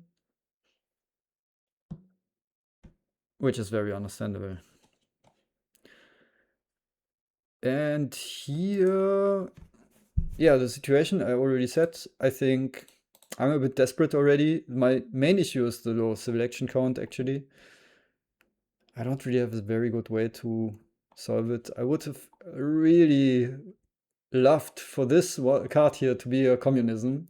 Then I would take it and develop it. The problem with the fundamentalism is that it kills my science income, and then I can't do anything. So I can't really take this fundamentalism for 3 now. What do? I do take Rifleman. I do think, okay, at least I have 4 MA now and already a War over Culture in hand. And maybe I can just start building military here and apply some pressure like this. And also I have to, I mean, what do I mean apply some pressure? First of all, survive like this. I have to defend also. I do even get rid of this war culture. But draw another hybrid war, so it's still an option. I thought, yeah, this war culture does look a bit unrealistic at this point, after all. Ravages of Time revealed. Roman roads crumble. I was happy to see it. I don't know if I seeded that, but it's always. Well, in most cases, it's kind of nice to get rid of the Colossus after he has done his work, which he kind of refused to do in this game, more or less. I didn't get the cards that I wanted and needed. Yeah, but then in most cases, those two strengths towards the end of the game are uh, slightly irrelevant. In this game, actually, not that much, maybe. So, yeah. Chantry goes for oil, super early oil, and skyrockets his yeah, economy big time here. Takes rockets in hand. He still needed the cavalry, the artillery tech. Popularization of science revealed, very equal.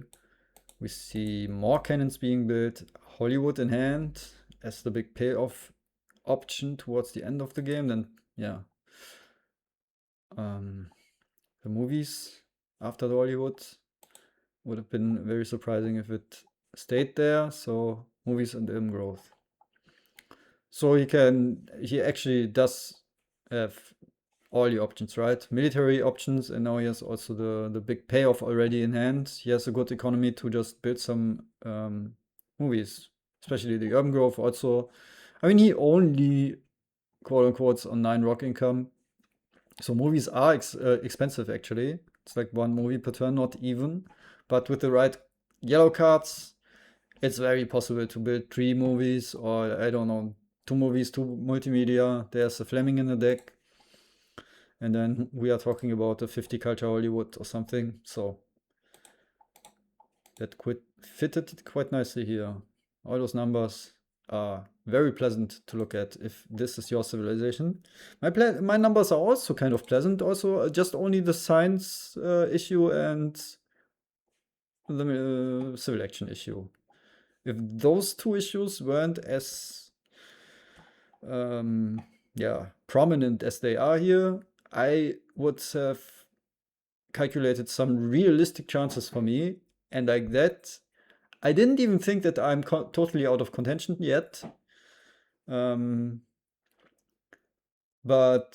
yeah, it's a very clear underdog position here. I go for this strength increase.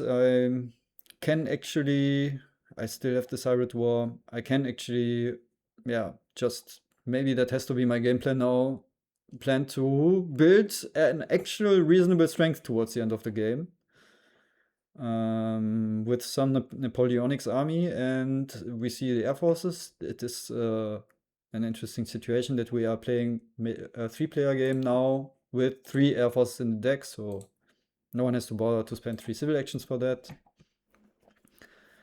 I decide against taking a fundamentalism for the reason that I mentioned. It doesn't even solve my civil action issues that much. I go to 6. And then my science is killed off, and I cannot realistically get air forces out unless I get that, at least 1 copy of that. Maybe it's something I have to gamble on, but 1 copy of that will be gone already. And yeah, with Einstein, I can realistically go for this air force at some point. So that's why I didn't go for this fundamentalism. And now some calculations started when I have to elect him. Maybe I should have elected him here now, but I still also want to draw a card. Chantry takes the first copy of Air Forces and just builds it. And takes movies.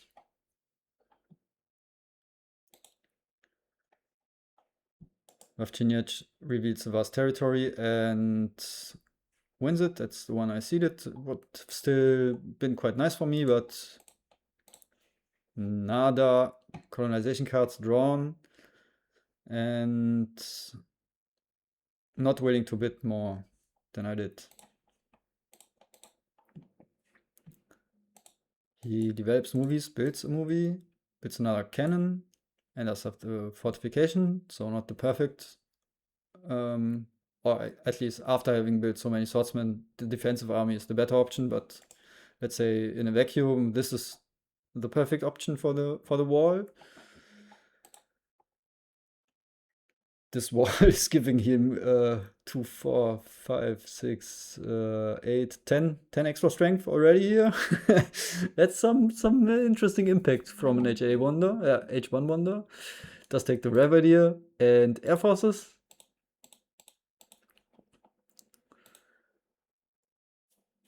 I increase population, build a rifleman, to take the civil service and rev idea. So I actually have a pretty good strength potential here.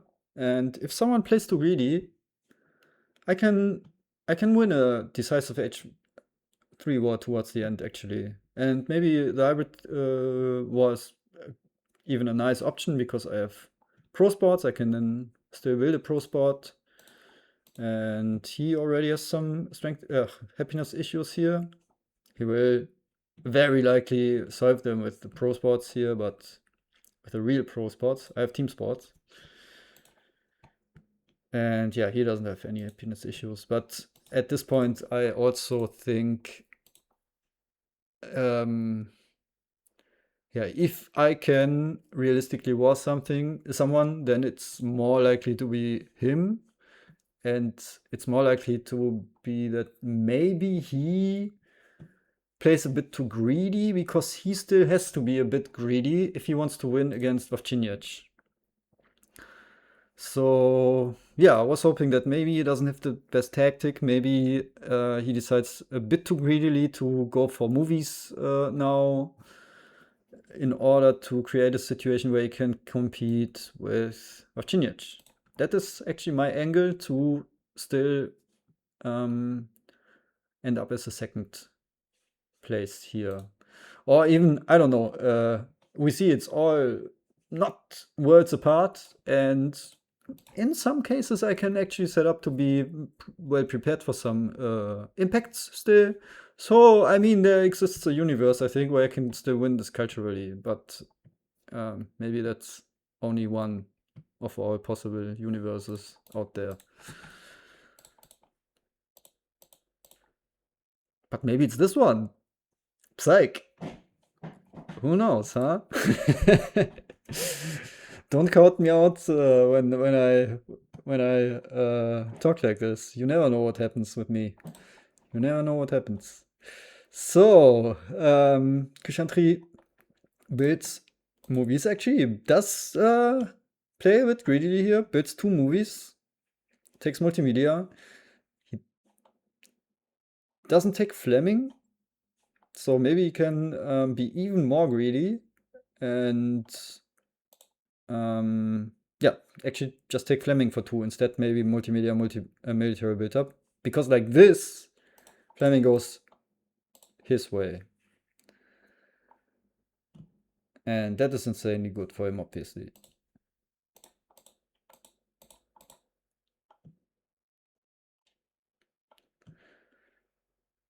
He tries an armed intervention on Kushantri, but he can defend it.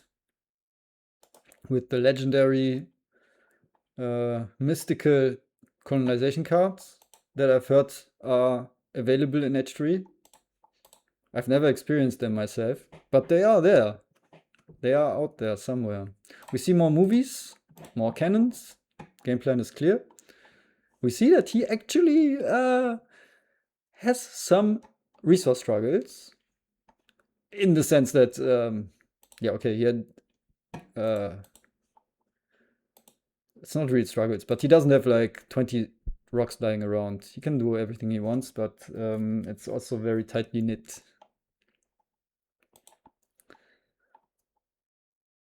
I try an intervention against Kishantri, and he has even more of those mystical colonization cards. Here I have also one. Increase population and get to actually, yeah, quite happy that I get to play the civil service and still have then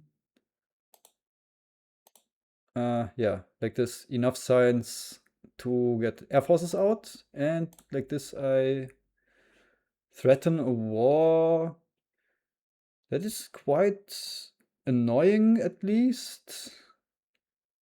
Ah no, not the next turn, because I don't. Oh yeah, I have the patriotism, and with the hybrid war I can build 2 air forces. I can declare hybrid war and build 2 air forces, which is actually a pretty good push if we look at these numbers. If they are too greedy again, then maybe it's possible. I have an impact of strength in hand. The impact of progress is actually good for me, surprisingly.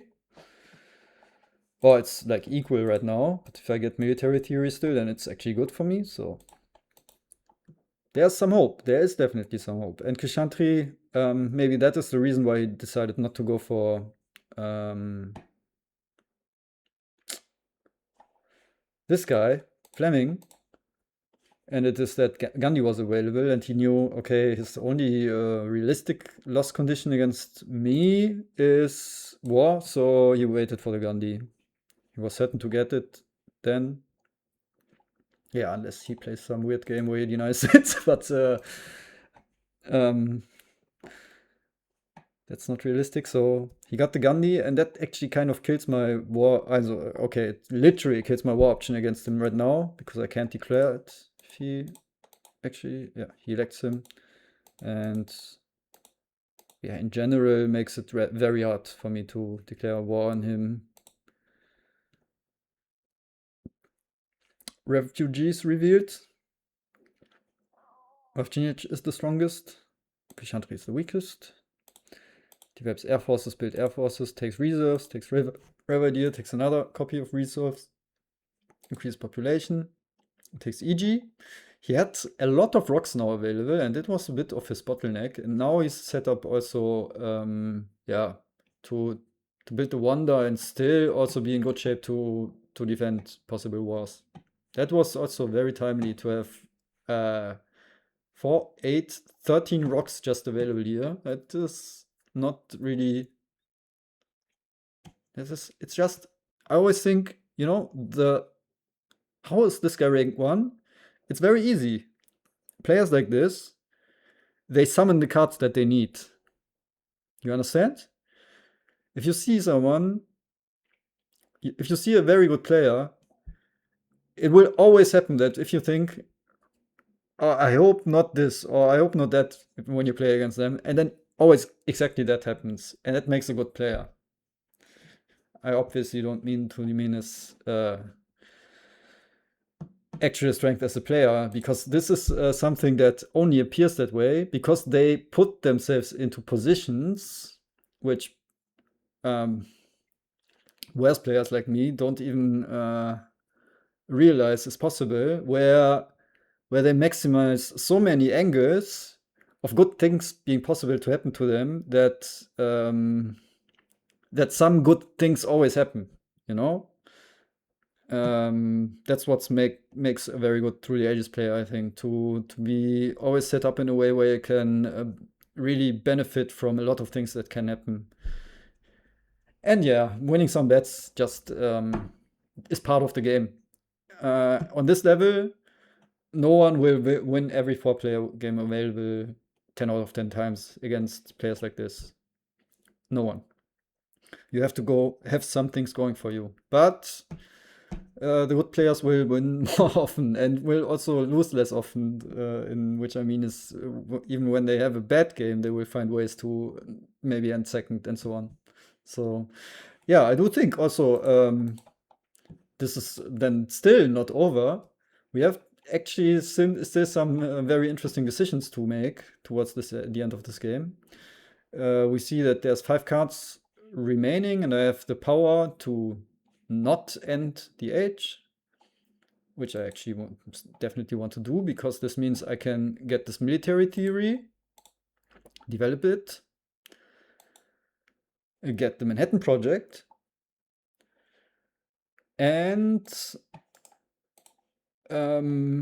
yeah, actually threatened still a very big war. Then without air forces, I won't have the science for air forces like this, but I can just build maybe another army and this Manhattan Project. And that is something like 90 strength, roughly. Which, if you look at Kushantri's civilization, he's at 33. Yeah, okay, against him, I can only, yeah, do the hybrid war, then it's and then I cannot build another army. So against him I don't have that much potential. Because I actually hoped still that there's a world where there's a Cold War in there and that gets revealed until this turn. That is something I hope for, yeah? Then also my potential against him with, then I can still hybrid war and 2 air forces and this Manhattan Project. No, the air forces are gone. I don't even take them. Okay, yeah, that option is out, but I still, yeah, if he's super greedy, I can still just declare this war with the Manhattan Project and 1 unit or something. And there's also team spots to be built. With all the rocks in the world. And yeah, the other option is that Vavcinic is too greedy in some sense. Although that's maybe a bit hard for him to achieve, to be too greedy, because he just got all those rocks here and he's rock solidly set up in a way.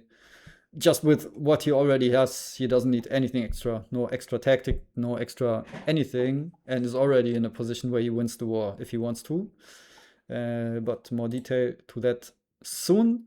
He's still in a position where he actually, yeah, if he doesn't have the right tactic, he's still just the target of my war. And he can also be greedy here and take a space flight, maybe, or a fast food chain. It's still in hopes of competing with Ovchinec. But as we see, he builds 2 rockets and reveals the positional army, which means he will have, after his turn, 21 rocks randomly. It's a random number, I would say, but it's randomly exactly 3 units. Which makes a war impossible against him. Absolutely impossible. It's just then, I mean, it's also just something like a bit more than 90 strength. It's actually somewhat close. My potential is no. Without extra MA, yeah, it's impossible. My potential is something like 90 strength, but I need all the MA then. So after all, war against him became impossible, but he had to pay a price for that, right? He had to not take the space flight. He had to do this all. Yeah, especially not taking the Wonder means he's kind of out of the contention against him because he has still a 50 culture Wonder. And Avcinic reveals the sees an event, reveals the impact of wonders here. It's good for Kushantri. I mean, if we look at the numbers here, I am after all a bit behind, yeah, because they at some point, yeah, build movies and multimedia and did like 10 culture income more per turn. But I think it's actually a range where it's not even that outlandish that I have still some minor chances. Maybe to end second at least. Avcinic builds a theater, goes for democracy still, and gets another reserves. Starts building the Wonder.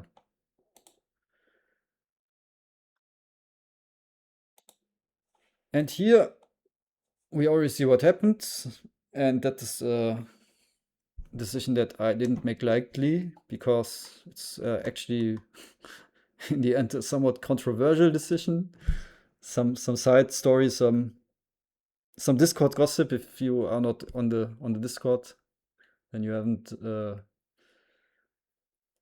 yeah, what is it? Perceived what was going on here. I actually, before I declared this war, wanted to talk about this decision with someone presume. I just asked. There's a World Championship committee that is responsible for fair play and for organizing the tournament. I just asked these guys. It's like Wolves, Weidenbaum, Artenpischer, and A440. To my knowledge, these four guys make up the committee. And I just asked, does someone want to chat about the decision? I want to know if you consider this fair. And yeah, the controversial part is that I'm now declaring a war against him. That I know that he wins if he chooses to.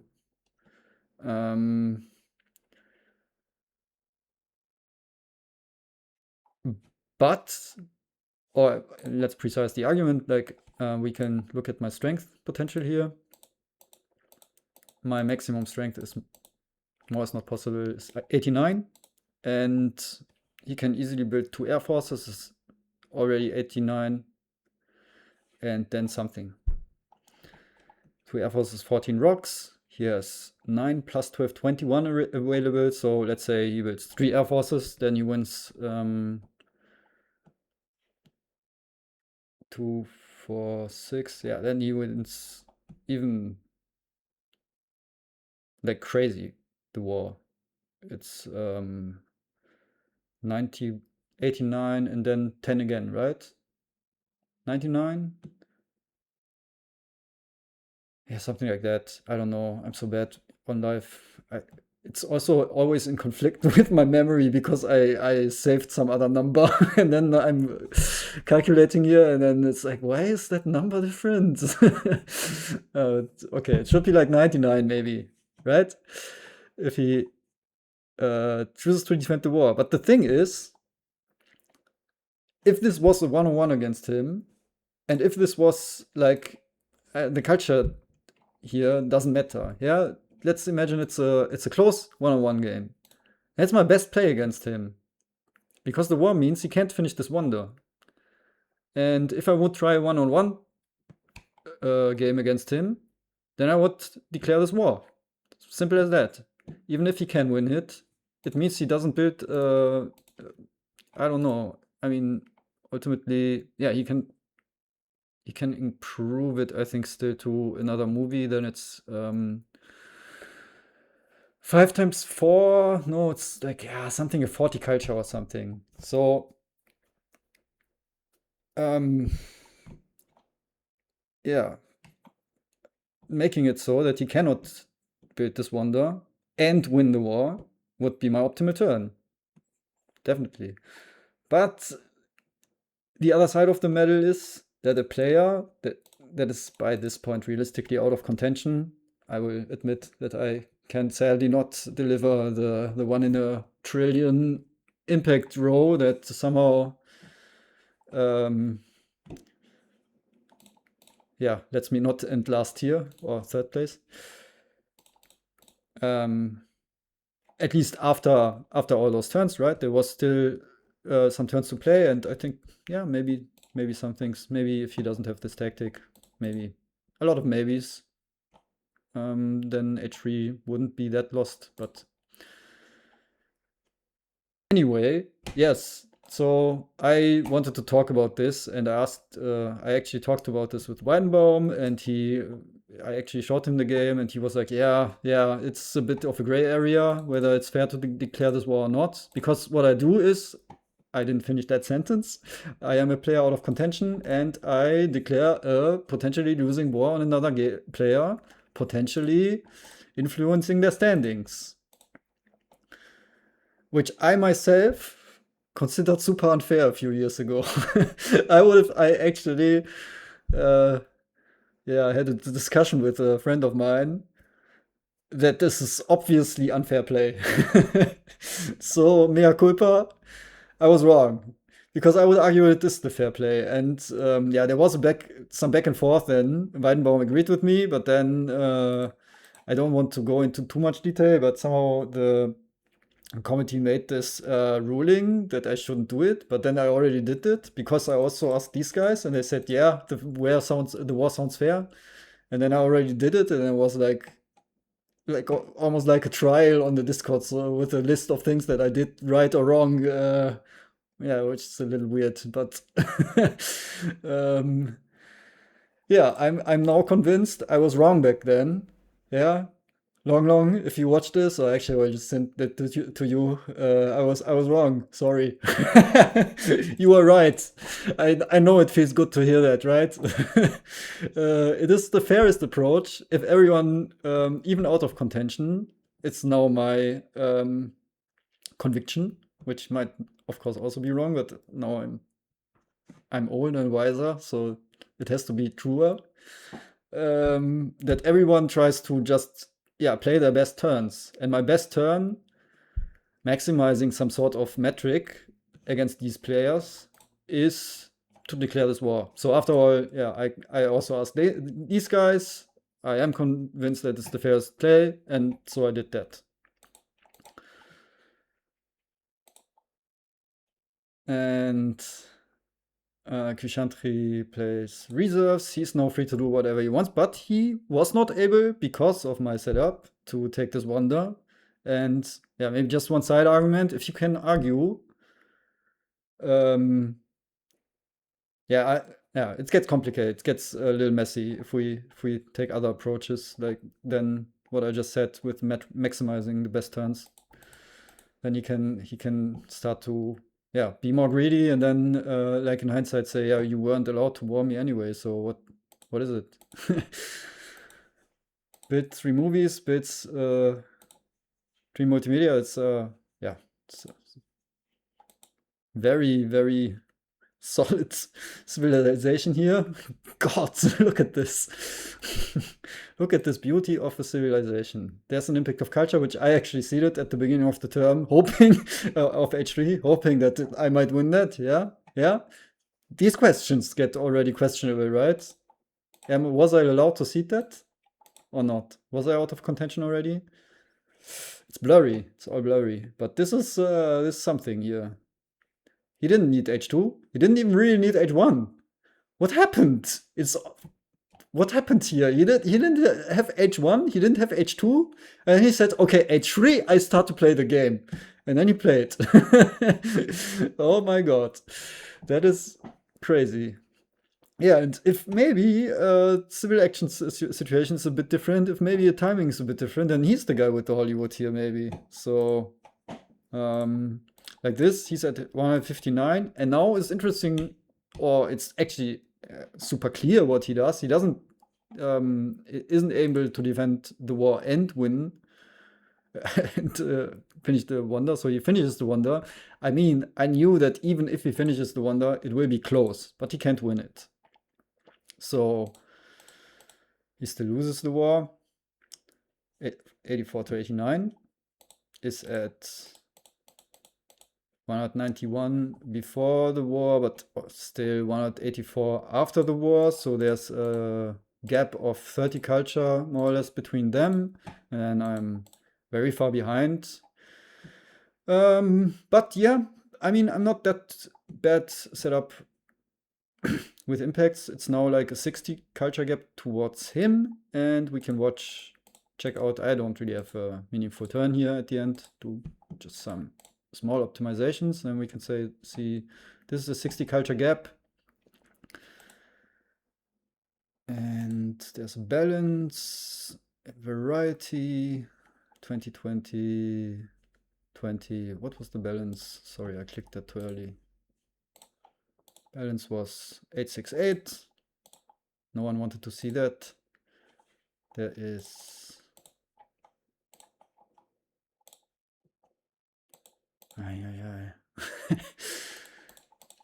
I broke it. I'm sorry.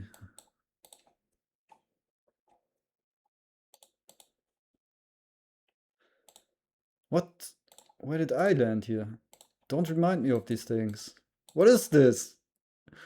I can't. I'm in hell.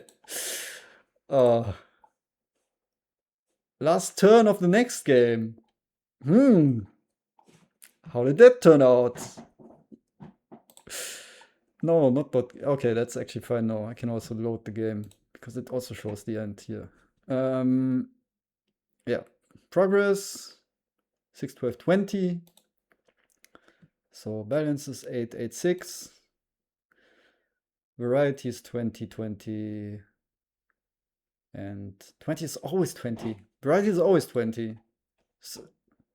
Colonies, 663.